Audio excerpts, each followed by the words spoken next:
Muy buenas noches, es miércoles, estamos encantados de abrirles una semana más esa ventana hacia este programa Alicante Hoy, donde les informamos de todo lo que ocurre en Alicante, de todo lo que es actualidad en Alicante, en el mundo, en fin, pues cualquier tema que nos pueda interesar a los alicantinos y a los telespectadores de este programa. Saben ustedes que empezamos siempre hablando de actualidad política, económica, según toque, pero eso sí, toca siempre hacerlo con Pedro Beltrán, presidente de la Asociación Europea de Abogados. ¿Qué tal, Pedro? Muy bien, buenas noches. Bienvenido. Y gracias por la invitación una vez más. Gracias a ti, porque con tus análisis logramos entender un poco qué es lo que está pasando pues, con todo este caos político que se nos avecina. Y el más cercano que tenemos, ese caos más cercano que nos va a tocar de cerca son las elecciones andaluzas. ¿Cómo se plantea esta cuestión, Pedro? ¿Cómo están las cosas? Las últimas encuestas anuncian una gran atomización del electorado con ya no 4, sino 6 opciones que tenemos en estos momentos.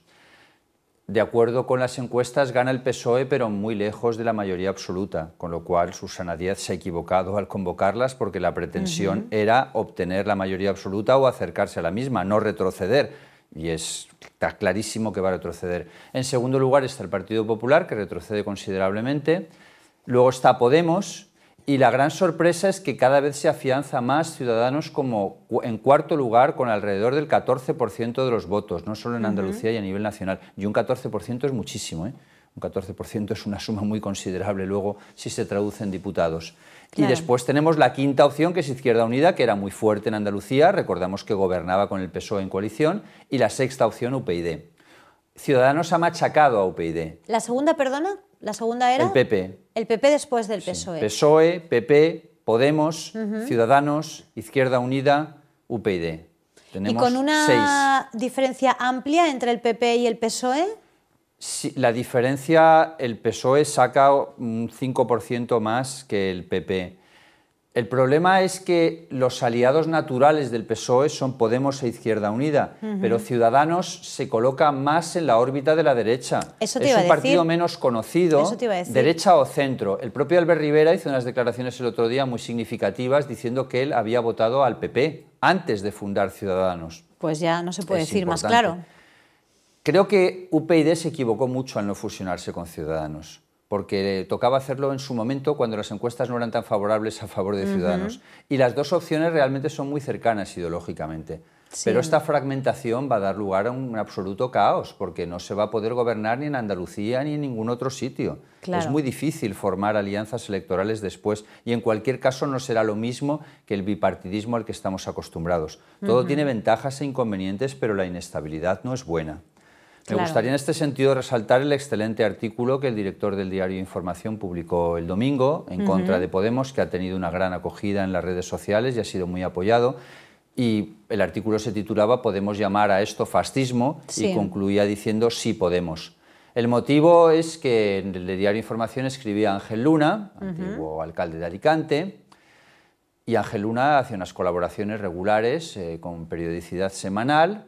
Podemos ha presentado una denuncia contra Ángel Luna, considerando que no debía escribir, puesto que en la actualidad formaba parte del síndic de Greuches, y Ángel Luna ha declarado que ya no escribiría más. Realmente es intolerable que no se permita la libertad de expresión, y sobre todo que no se permita la libertad de expresión. Lo que es más grave es que no se permita cuando se desliza alguna crítica contra ese partido. A mí particularmente no me gusta nada Podemos, sobre todo no me gusta en cómo está evolucionando. En el sentido de que Monedero, el número 3 de Podemos, está claro que ha hecho una defraudación fiscal importantísima, ni dimite, ni nada, al fin y al cabo vuelven a ser lo mismo. El número 2 también tiene un problema con una beca. No, casi peor, es casi como volver atrás, porque claro, ahora mismo ya todos los partidos, perdona que te interrumpa, Pedro, pero todos los partidos, digamos, mayoritarios que han tenido problemas de corrupción están muy al tanto ya de que ese no vuelva a ser su problema. Están habilitando medidas para que la corrupción, tanto el PSOE como el PP, no vuelva a instalarse en sus dirigentes y en sus cargos públicos. Están, bueno, pues, reconociendo que esto que ha ocurrido es intolerable y están habilitando esas fórmulas para poder evitar que vuelva a ocurrir. Pero es que en el caso de Podemos, pues parece que no ocurre nada, que no pasa nada. Es como si fuéramos a, en ese sentido, retroceder, porque ninguno ha dado muestras de dar un paso atrás cuando se les ha cazado haciendo aquello que tanto han criticado de la casta, de esa supuesta casta, que es incluye a todos aquellos que no forman parte de Podemos, por otra parte. Tú y yo somos casta también. Con unas irregularidades gravísimas del número 2 y del número 3. Eso no está teniendo una evolución positiva. Y Pablo Iglesias parece como tramposo, quiero decir, se coloca en virtud de lo que le conviene y vende el programa, ahora conviene vender esto, ahora no conviene, no sé, es verdad que tiene carisma, se expresa muy bien, de los líderes políticos que tenemos, desgraciadamente, es el mejor, pero ¿qué programa hay detrás y qué fondo hay detrás? Los griegos son más sinceros. Me refiero al Partido Comunista griego, Syriza, que ha ganado las elecciones, bien, esos son más claros, también llevan más tiempo. Podemos, desde luego, está además retrocediendo cada vez más en las encuestas. Y ahora veremos lo que pasa en Andalucía, porque eso ya sí que no es una encuesta. Quiero decir, una cosa es consultar a 1.000, 5.000 personas, llamar por teléfono, puede haber un voto oculto, puede no haberlo. Hay que ver lo que ponen los electores en las papeletas cuando van a votar. Y para eso nos quedan 2 semanas. Ahí veremos de verdad la fuerza de Podemos. Y con Ciudadanos están llevando una sorpresa considerable, porque hay mucha gente que lo ve como una opción más razonable, como una opción más tranquila, por así decirlo, más pragmática, más situada en el centro político, con posibilidad de alianzas con el PSOE y con el PP, que quizás esa sería la fórmula más razonable, es decir, si ya desaparece el bipartidismo, pues ir a una coalición en donde no se impongan, porque estos de Podemos se creen que tienen la razón, posesión de la razón, la verdad es nuestra y toda la verdad es nuestra, y eso no es así, la verdad tiene matices y una verdad absoluta no existe, ni siquiera en materia religiosa. No aceptan la crítica. Eso está claro. No aceptan la crítica y la llevan muy mal. Por y además eso digo tratan de coartar la libertad de expresión y eso creo que no es positivo. Tú sabes cómo funciona esta cadena y cómo funcionan los programas que tenemos y concretamente los programas que tienen contenidos políticos, y Podemos, como todos los telespectadores saben, ha tenido las puertas abiertas de esta casa y las sigue teniendo. Siempre a los debates y las sigue tuyos, teniendo porque es una fuerza política emergente que va a dar mucho que hablar en los procesos electorales que se nos avecinan.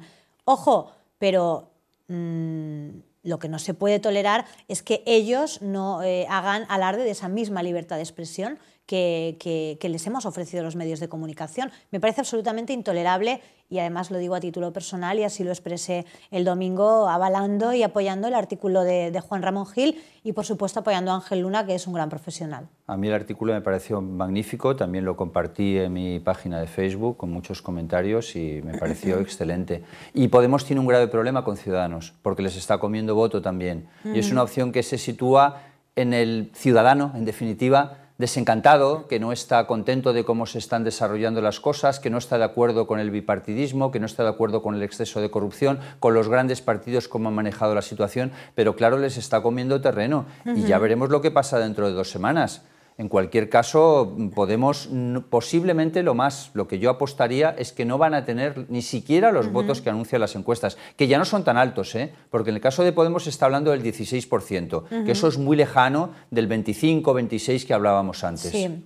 Bien, pues veremos qué es lo que ocurre, daremos cobertura de lo que ocurra, tanto de lo que le ocurra a ese partido como al resto de partidos. Y una cosa más, no somos como ellos, el diario Información seguirá dándole cobertura a Podemos y también lo hará Información Televisión.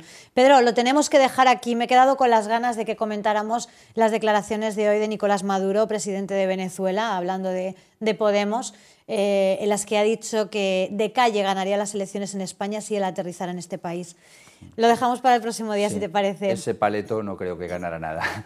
Bien, mañana tenemos un programa especial en Información TV, mañana jueves, sobre África francófona, cambiamos de tema completamente desde nuestro despacho.